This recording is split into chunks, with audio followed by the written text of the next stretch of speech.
Greetings, friends. We are in Isaiah, Old Testament book of Isaiah, chapter 27 today. We are going to have a little run-in with Leviathan here. Leviathan is some of our history books say are prehistoric dinosaur type being. Bible talks about it just a little bit. In the book of Job talks about some very bizarre sea creatures. Here in the book of Isaiah, Isaiah documents the Lord speaking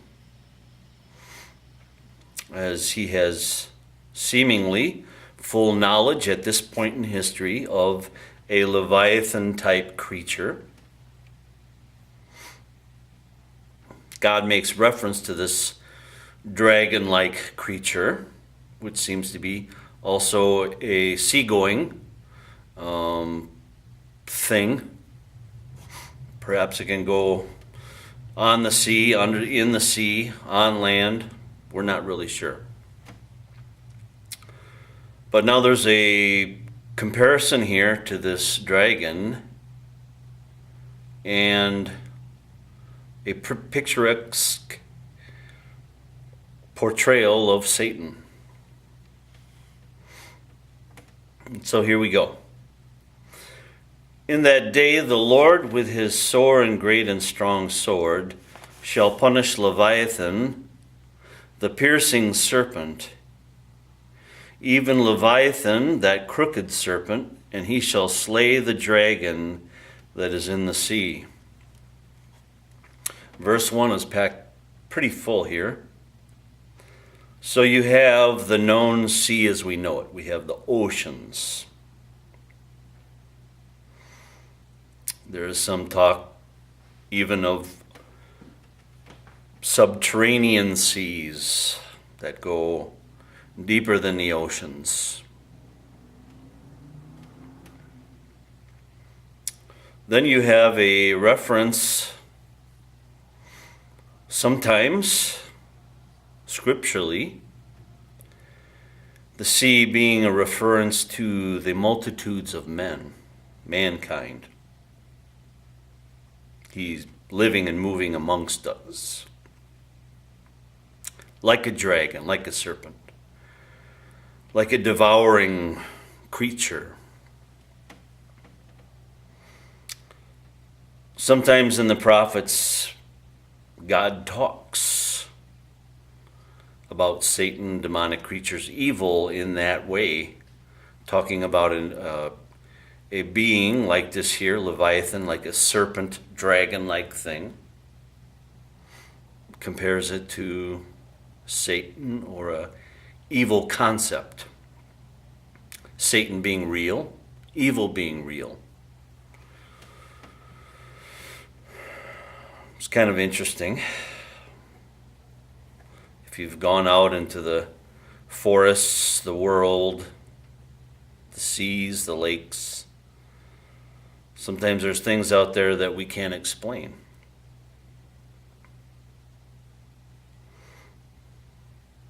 The book of Revelation talks about creatures coming up out of the sea during their proper time,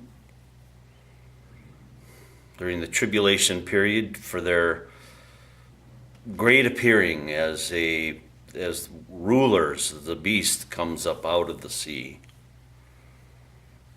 Does that mean he's coming up out of a submarine from long ago?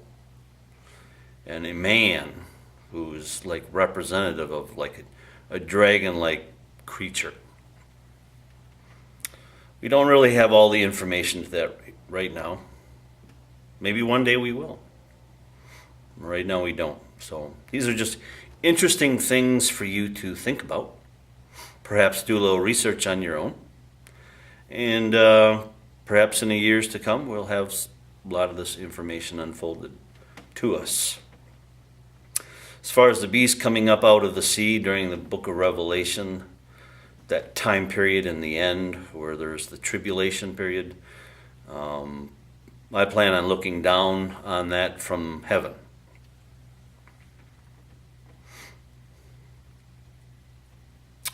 So let's continue on, verse 2. In that day sing ye unto her a vineyard of red wine. I, the Lord, do keep it. I will water it every moment, lest any hurt it. I will keep it night and day. Fury is not in me. Who would set the briars and thorns against me in battle? I would go through them, I would burn them all together. Once again, we see in the end times the nations of this world being gathered together by the enemy to fight against God one last time as Christ has a 1,000-year beautiful rule upon the earth. The enemies of God, the armies of the world, will come and try to fight against God again. They didn't learn the first time. They're going to try and do it again. And God is going to smoke them. Like old Toby. Going to light them up, and they'll be gone. Verse 5. Let him take hold on my strength, that he may make peace with me, and he shall make peace with me. He shall cause them that come of Jacob to take root. Israel shall blossom and bud, and fill the face of the world with fruit. Kind of interesting. Israel kind of came together in a cacophony of troubles upon the world after World War II, which many peoples were strewn around the world because of World War II. The lives lost in World War II were catastrophic, in peoples, and it was one of the reasons I'm in this country here.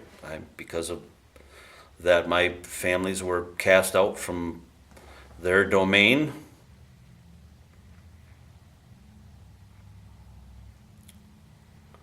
By communist efforts. And my family, my mother's side of the family, was pushed around Europe from place to place until they find a home, and here we are. But that great, huge, cataclysmic war of World War II pushed peoples around. Many things happened in World War II where to this day we're still experiencing the consequences. Our country, we emptied our oil reserves to send warplanes over to Europe and ships and so forth. We invested millions in trying to design the biggest, best bomb and get the biggest and best bomb out first. And we can be very thankful that the war machine ran out of petrol when it did, lest they would have gotten the V1, V2 rocket program wound up to such an extent that would reach the United States with atomic weapons, and the rest would have been history. Nonetheless, things happened. They did run out of gas, and the world is as it is now.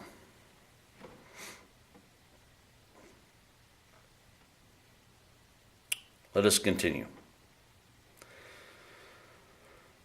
Making reference to Israel being pushed around in their European holding places, eventually winding up in Israel as we know it. And they have done just that right there, filled the world with fruit. They've filled the world with fruit. From a little desert country, war-torn, many people have come from the Holocaust. They put in irrigation. They had help from America and friendly countries to help them get a start. And they have done that. They've made Israel a fruitful nation, a prosperous nation, because God is with them. God has blessed them. God isn't all happy with them, no, but he has his hand on Israel. He will not let anyone wipe them out. Verse 7, hath he smitten him as he smote those that smote him? Or is he slain according to the slaughter of them that are slain in him? In measure, when it shooteth forth, thou wilt debate with it. He stayeth his rough wind in the day of the east wind. By this therefore shall the iniquity of Jacob be purged, and this is all the fruit to take away his sin, when he maketh all the stones of the altar as chalk stones that are beaten in sunder, the groves and images shall not stand up. Jacob, that is Israel, will be tested again. Unfortunately, they rejected their Messiah, Jesus Christ. And so they are God's people, and yet God will put the chastening hand of the rod upon them as a nation again. He will visit them with his chastisement, but they will also be chastised to the place of learning, so they would turn to a merciful God for forgiveness and restoration. As a father disciplines his child with a belt or a spatula or paddle or whatever he's using to give him a couple whacks on the butt, so that he understands he did wrong, and he will learn and respect his father and respect the rules. But when it's over, that father hugs the child to reassure him that he didn't like doing that, but he did it because the Word of God says that if you don't discipline your child, you hate him.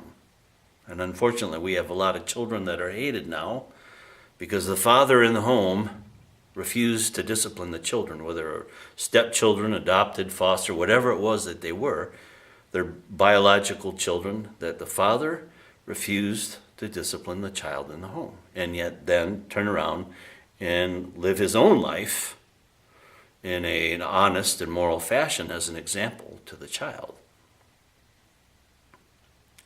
But as a good father who practices what he preaches, disciplines his child so this child may grow up to be right, after the disciplining process happens, he brings restoration and love. That also is what God will do with Jacob after he chastises them again in the end times. When the book of Isaiah was written, Israel was still yet in Israel. Judah and Israel, the two separations of Israel at the northern and southern tribes, they were at pretty much war with one another throughout almost through their whole history for the most part.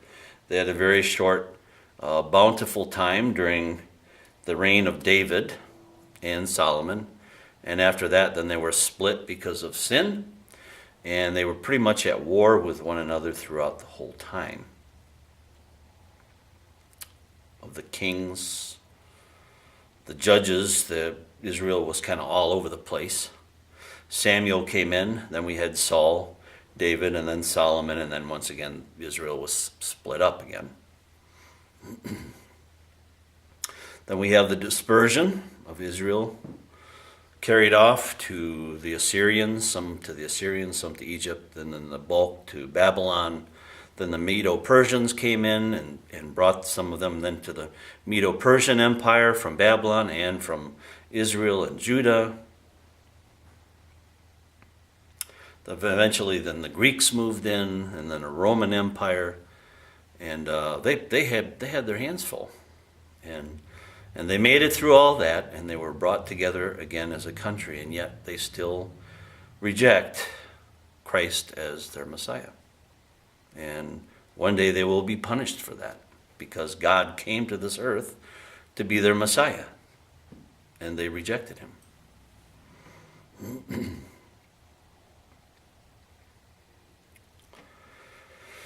Yet the defenced city shall be desolate, and the habitation forsaken and left like a wilderness.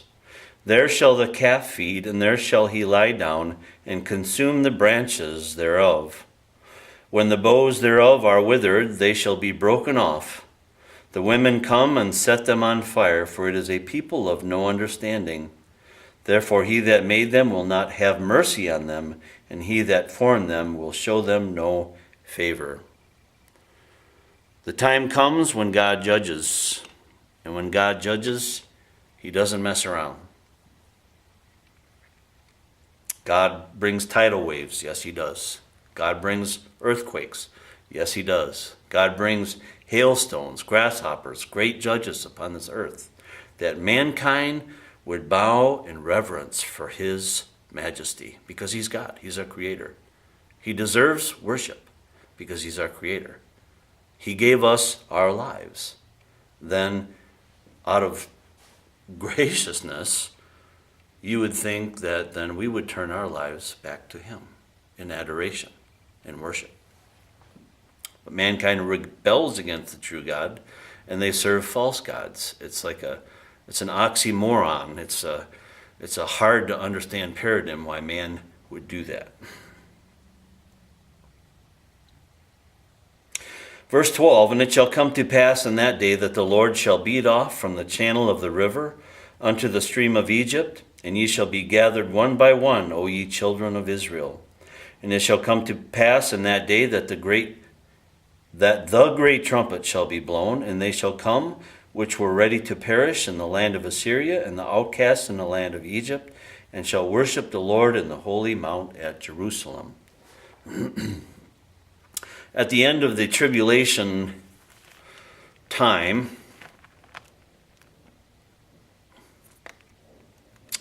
prior to Christ coming down and us coming with him and bringing an end to the final rebellion and revolt upon the earth against God and man's endeavor to serve Christ, those that have been left upon the earth and have turned to Mashiach. Most of the Christian church will be looking down from this great tribulation from the heavens. But at the end of this tribulation period, we will come down to this earth and we will join with the Lord in this great final squashing of the rebellion after the tribulation period. God will then gather Assyrians and Egyptians, the Arab nations, and they will turn to Jesus Christ, and they will come to Israel and worship with Israel the King of Kings. They will do that one day. At the end of the tribulation period, we speculate that will take place.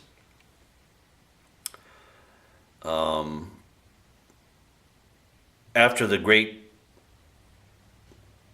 casting forth of the goats and the sheep, when God gathers the nations, there will be some worship as they did in the Old Testament with the temple. We'll see that happening right after the tribulation. At the end of the tribulation period, we see that being set up. Then we see 1,000-year reign happening. And at the end of the 1,000-year period, there's going to be the great white throne judgment, and death and sea and hell, and all those that have died without Christ will be gathered up, and they will be given final judgment and cast into the everlasting fire in the great outer darkness, the lake of fire, wherever that might be, out in Never Land out there. But there will be a new heavens and a new earth. A lot of the heavens are cast off during the tribulation period, but there will be a new heavens and a brand new earth. Totally all created as it was intended to be perfect. And it does appear, if you take the references of Ezekiel, there will be some of that worship of Israel's worship as during Old Testament times as a picture of what God did for them in the past. And also during those times is kind of a forced feasting and festival days too. It's a time of fellowship. It's not just killing animals, but it's making sure that man gets together and worships God together in community on a regular basis. And so will be a wonderful thing. I don't really know how it's all going to work out, but we're pretty sure that's also going to happen in the new heavens and the new earth. We're not exactly sure. The church appears to have their own place in the heavens.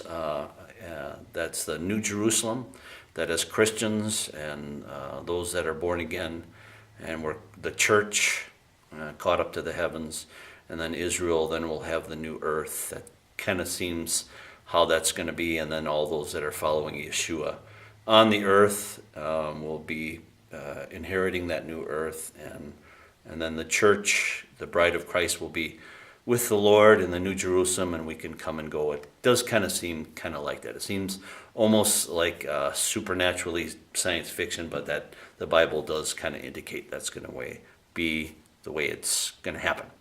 And so it's kind of hard to explain it all out because we don't really know. Kind of like trying to explain what happened before Genesis. We can only speculate. And even the best men that are the most knowledgeable can only speculate, So that's all I can do. I can give you the facts and then give you a little speculation, but it's just that. So anyway, from the Bears Gym and Isaiah chapter 27, God bless you. See you next time.